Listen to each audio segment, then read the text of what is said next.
अस्सलाम वालेकुम स्टूडेंट्स, कैसे हैं? उम्मीद है सब खैरियत से होंगे। जी आ गए हैं हम अपने एक नए लेक्चर के साथ, एक नया टेंस लेके। प्रीवियसली आपने जो जो टेंसेस को मैंने आपको समझाया, आपने उसको समझा होगा और उसकी प्रैक्टिस की होगी। अब हम अपना एक नया टेंस स्टार्ट करने लगे हैं, that is past continuous tense. देखेंगे कि ये टेंस हमें किस चीज़ के बारे में बताता है, इसमें पहचान क्या होगी, वर्ब की फॉर्म कौन सी यूज़ की जाएगी और इसका सेंटेंस बनाने के लिए कौन कौन सा स्ट्रक्चर हम फॉलो करेंगे। ये सारी बातें हम अपने इस लेक्चर में अभी देखेंगे। तो स्टार्ट करते हैं कि पास्ट कंटिन्यूअस टेंस कौन सा होगा, ये हमें किन किन एक्शंस के बारे में बता रहा होगा। तो देखते हैं।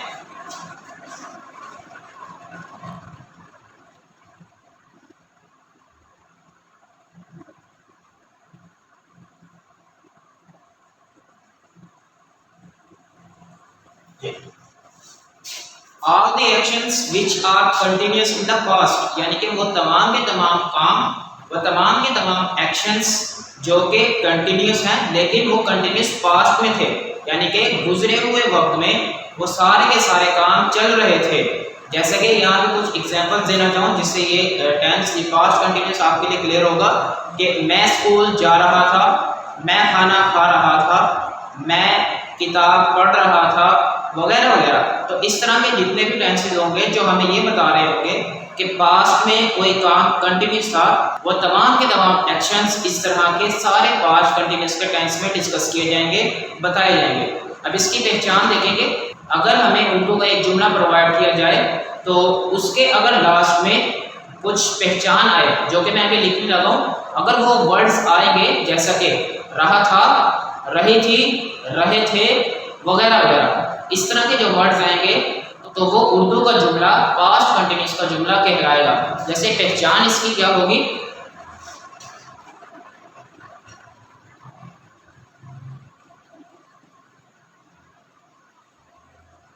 जी पहचान इसकी क्या होगी, रहा था, रही थी, रहे थे। जी इस तरह के वर्ड्स जो हमें ये अगर उर्दू के एक जुमले में इस तरह के अल्फाज अगर आखिर में आएंगे तो वो जुमला पास्ट कंटिन्यूअस का होगा, उसको पास्ट कंटिन्यूअस में डिस्कस किया जाएगा, बताया जाएगा।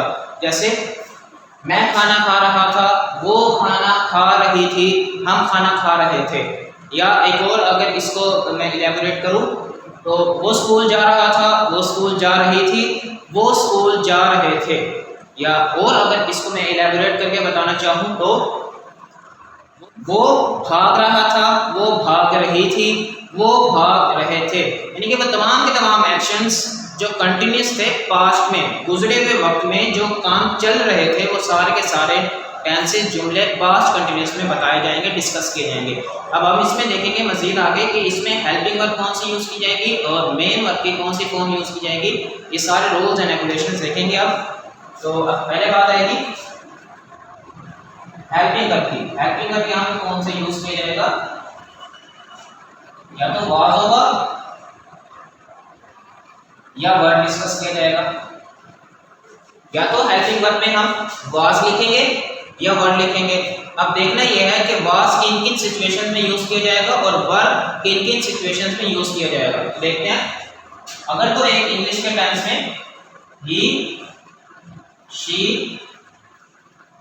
इट, आई या कोई सिंगुलर आ जाए, ही, शी, इट, आई या कोई सिंगुलर नेम आ जाए तो उसके साथ वाज यूज किया जाएगा। बाकी हुई, दे, यू या कोई प्लूरल आ गया, हुई, दे, यू या कोई प्लूरल आ जाए तो उसके साथ हम वर्ड यूज करेंगे। तो ये हमारा हेल्पिंग वर्ब हुआ कि वाज इन सारे केसेस में यूज किया जाएगा, वर्ड इन सारे केसेस में यूज किया जाएगा। अब नेक्स्ट मेन वर्ब की फॉर्म देखेंगे कि मेन वर्ब की कौन सी फॉर्म यूज की जाएगी, हम जो वर्ड यूज करेंगे उसकी कौन सी फॉर्म यूज की जाएगी। तो यहाँ पर fourth form of word use की जाएगी, जिसको सिंपली हम लैंग्वेज में ING वाली फॉर्म भी कह देते हैं। वो वर्ब की फॉर्म यहाँ पर यूज की जाएगी एज अ मेन वर्ब। अब नेक्स्ट अब नेक्स्ट हमारा जो मेन पर्पस होगा वो ये देखना होगा कि एक उर्दू के जुमले को जब इंग्लिश में ट्रांसलेट करने लगेंगे तो उस इंग्लिश के सेंटेंस का स्ट्रक्चर क्या होगा, कि क्या वो एक सेंटेंस हमारे पास सिंपल का होगा, नेगेटिव का होगा या इंटरोगेटिव होगा। इन तीन स्ट्रक्चर्स को अब हमने देखना है कि उर्दू के जुमले को जब इंग्लिश में ट्रांसलेट करेंगे तो कौन सा स्ट्रक्चर हम फॉलो करेंगे। तो देखेंगे, स्ट्रक्चर्स की बात करेंगे तो सबसे पहले एक सिंपल हो सकता है या नेगेटिव हो सकता है और इट मे बी इंटरोगेटिव।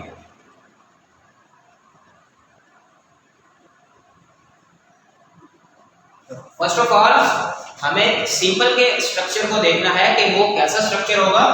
सबसे पहले सब्जेक्ट यूज की जाएगी।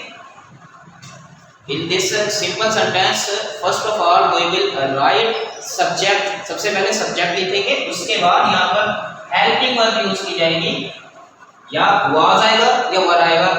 फिर उसके बाद मेन वर्ब यूज की जाएगी and in the last we will put object. First of all subject आएगा, देन उसके बाद हेल्पिंग वर्ब आएगी, फिर मेन वर्ब आएगी एंड लास्ट में ऑब्जेक्ट यूज किया जाएगा। तो ये एक सिंपल सेंटेंस है, ये एक सिंपल सा स्ट्रक्चर होगा सिंपल सेंटेंस का, जिसमें कोई सिंपली एक बात बयान कर दी जाएगी, ना उसमें नहीं के साथ नॉट के साथ कोई बात बताई जा रही होगी, ना तो उसमें कोई सवाल कोई क्वेश्चन किया जा रहा होगा।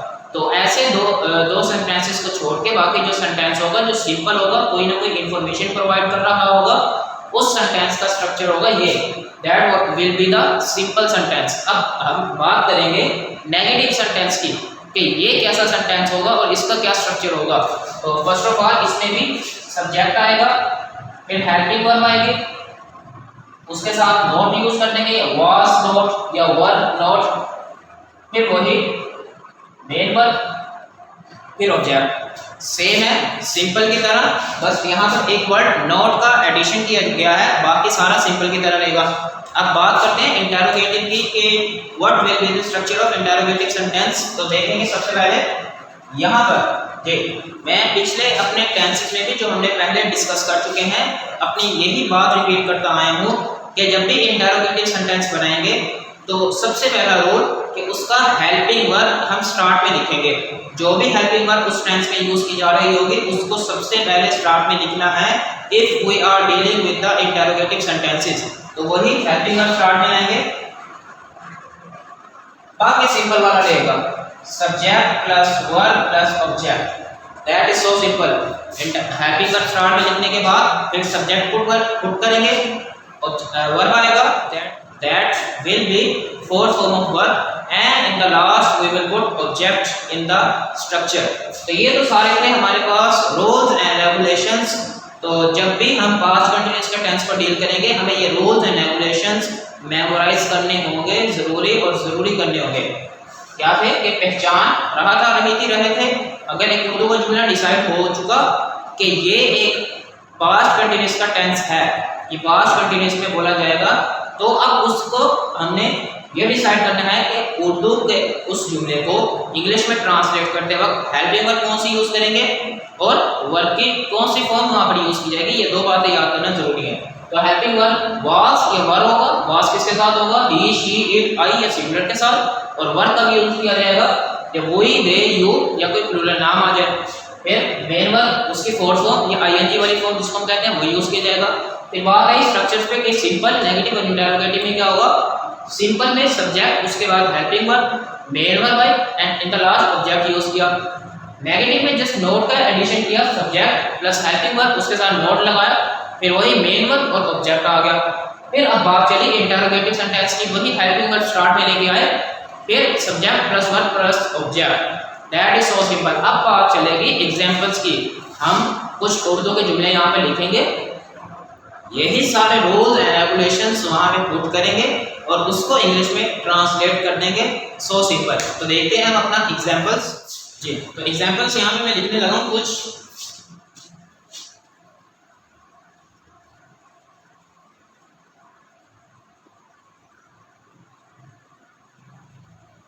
तो सबसे पहले एक मैं उर्दू का आसान सा फिक्रा लिखूंगा, जुमला लिखूंगा, ताकि हमें ये रूल्स एंड रेगुलेशंस उस पर पुट करने में ज़्यादा मुश्किलात पेश आए। तो क्या होगा सेंटेंस, हम अपना काम कर रहे थे, हम अपना काम कर रहे थे। तो हम यहाँ पे सबसे पहले लिखेंगे हुई।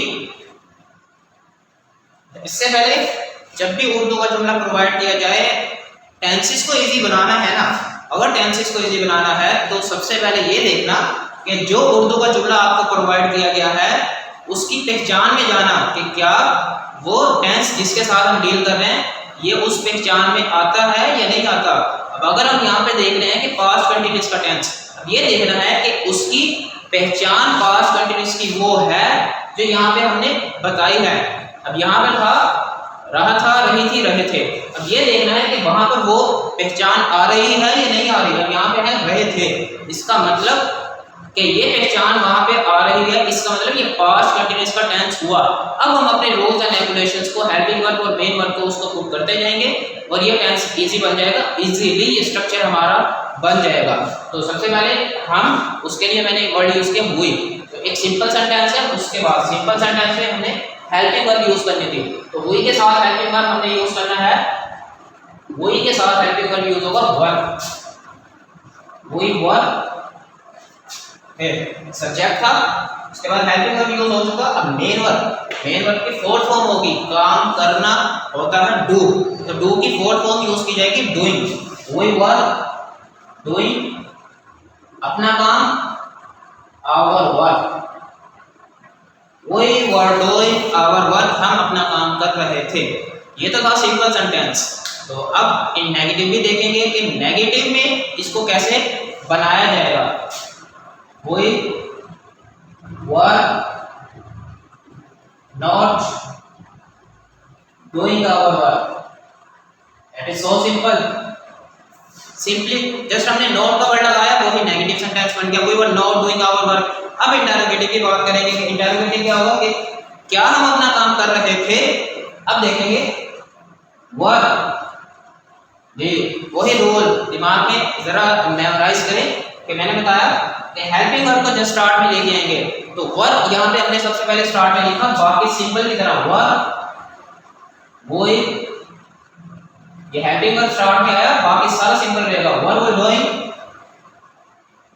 आवर वर्क, इंटरोगेटिव मार्क्स लगाया because that is interrogative sentence, इसी वजह से हमने यहाँ पे इंटरोगेटिव मार्क्स लगाया। तो सिंपल देखा we were doing our work, और नेगेटिव देखा we were not doing our work. फिर बात आई इंटरोगेटिव की, सवालिया की, क्या हम अपना काम कर रहे थे, work we doing our work, that is so simple. अब ये तो थी एक एग्जांपल जो पास्ट कंटिन्यूअस की थी। अब एक दूसरी एग्जांपल देखेंगे।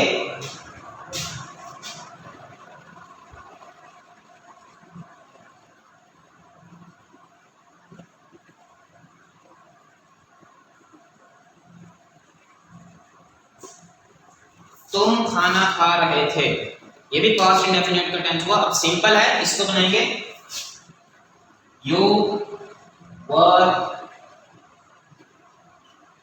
Eating, you were eating food. You सबसे पहले सब्जेक्ट लिखा, उसके बाद हेल्पिंग वर्ब आई। अब वर इस वजह से लगाया क्योंकि यू के साथ वर यूज किया जाएगा। यू वर ईटिंग, वर्ब की फोर्थ फॉर्म फूड। अब नेगेटिव बनाएंगे, तुम खाना नहीं खा रहे थे,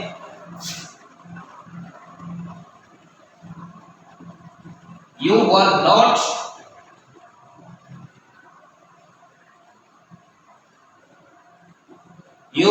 not eating food, ये हो गया नेगेटिव। क्या तुम खाना खा रहे थे, अब बात आई इंटरोगेटिव की।